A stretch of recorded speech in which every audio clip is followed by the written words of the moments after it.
Hello everyone and welcome to another episode of Trail Pass. So as you can see, all four wheels are back on the FJ. We are still working on some of the rear suspension, but you'll see that here in an upcoming video. We'll go ahead and step inside here. Here is what we're going to be talking about today. So these two boxes might look identical, but only one actually fits this FJ, and stay tuned to see what this is all about.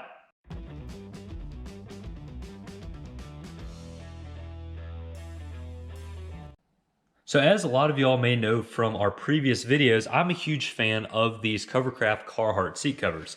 So I just got a set for the FJ. You've seen them on our Tacomas as well. But we definitely wanted to get some here on the FJ because we've heard from a lot of y'all that these stock seats are actually pretty fragile here on the FJ. A really cool pattern. You can see here into the back.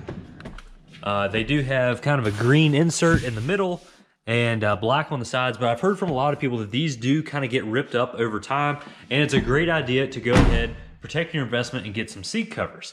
But one thing that's really stuck out to me, especially when I put these seat covers on, is the armrest here for the driver's side. Looks great. It actually came with a little cover itself for the actual seat cover, and we got a second one for the passenger side.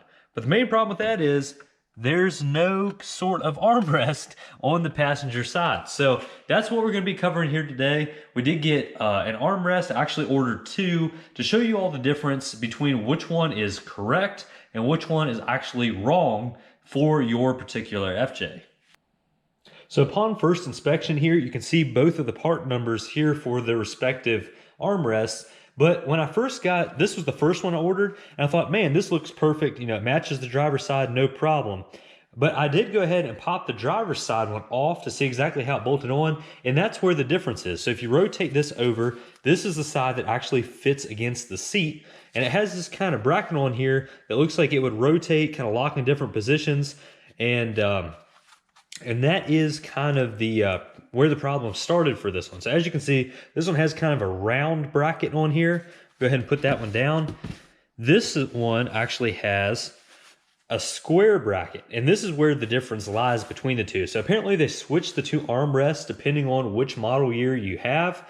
I believe this is the first one that came out for the earlier FJs. Then in the later years, they switched to this one. But you can see if you have one versus the other, they clearly won't work. It actually comes with a different length bolt as well.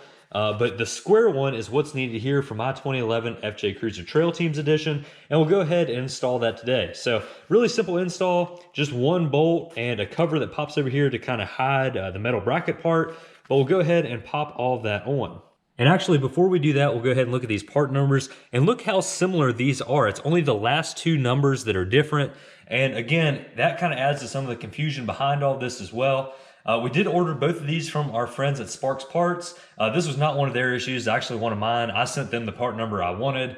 So 100% my fault, but no big deal. I want to go ahead and show you the difference between these two while we have them both in our hands here and kind of clear up some of the confusion you might have. So one great thing about ordering all these parts from Sparks Parts is you do get the genuine Toyota parts and the genuine Toyota installation manual. So you go ahead and look, it looks like it's really, really simple here. Just a few steps. Go ahead and pop the plastic cap off that's already on the seat, install the armrest with the bolt, and go ahead and try it out. So we'll do that right now. So the first step here is to go ahead and pop this plastic piece out of the way that comes stock on the FJ. Basically that just blocks off the hole, and as you can see by looking in here, this is the square hole. So again, if you do have one of these FJ Cruisers, I believe it is the earlier models with that square hole, that is what you're looking for right there. So with that out of the way, we'll go ahead and put this little plastic bushing that they have, hold that up, and put the square part on the armrest right into the square part in the seat here. Line everything up.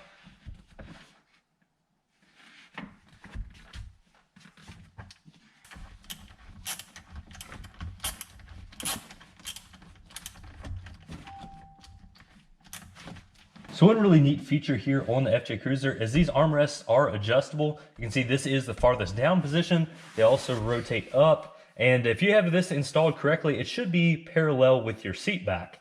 But the cool thing about it is it actually adjusts and locks in any position. So again, there's the farthest down position, but you can lock it there if that's what's comfortable too. You can lock it up there. And again, at that point, it will not go down until you actually reset it and take it back down. But we'll go ahead and install the last steps here. This little black plastic block off plate goes and covers up your screw hole. Just drop that in here. And again, if you have seat covers, like these Carhartt ones from Covercraft, go ahead and slide that over the armrest as well.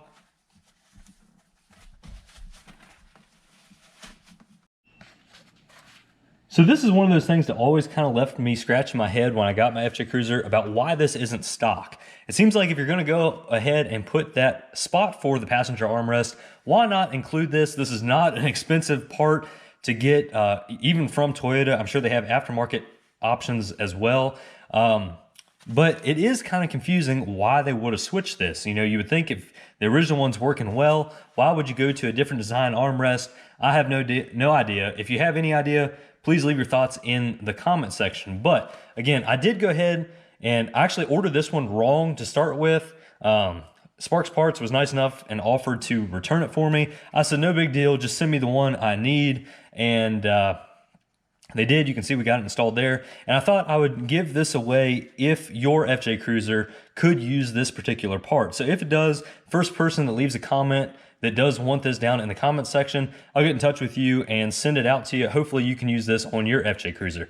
But again, the easiest way to check to see if this fits is just go ahead and pop off either your driver's side armrest or that block off plate on the other side and see what lines up. If it looks more like this, again, it is a different part number, but if it looks like the square peg, it is the exact same part number that I used here for my 2011 FJ Cruiser.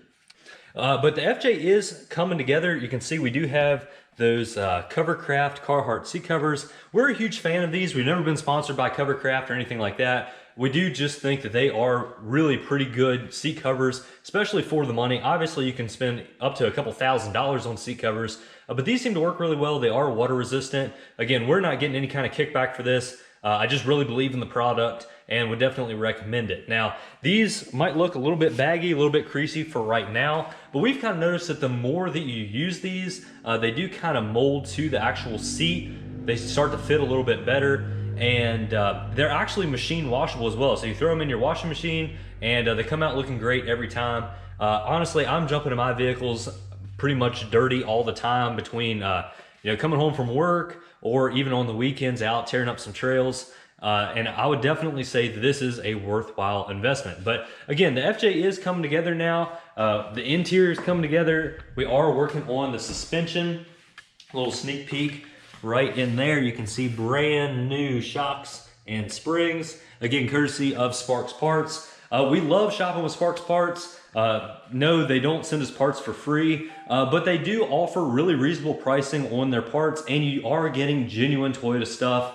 They help you track it down, and they're definitely really helpful in getting those parts to you in a quick manner. Again, Sparks Parts is in South Carolina, Myrtle Beach area actually, and you know, I'm up here in Virginia, but they do get my parts shipped out here quickly, and I really appreciate all of the help from those guys. So thank you all very much for watching this video. If you're a first time coming by the channel, please consider subscribing. We really do appreciate it, and stay tuned for more content coming up.